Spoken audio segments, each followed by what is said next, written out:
Hoy último día de mis vacaciones primaverales en Los Piris y voy a hacer una rutita cortita, bonita, en Gorgues del Alba, aquí cercano al Hotel Turpi, en Baños de Benasque.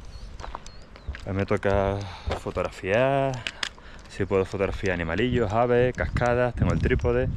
Hoy ruta fotográfica tranquilita. Son las 11 y pico de la mañana y nada, vamos a disfrutar del día.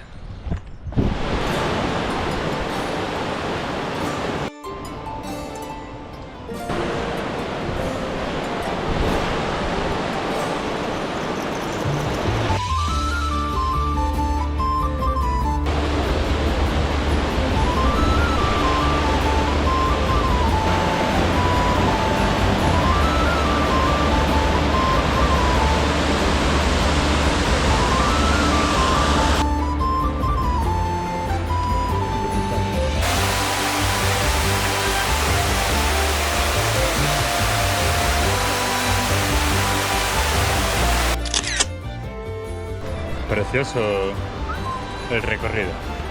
Precioso, precioso.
Espectacular.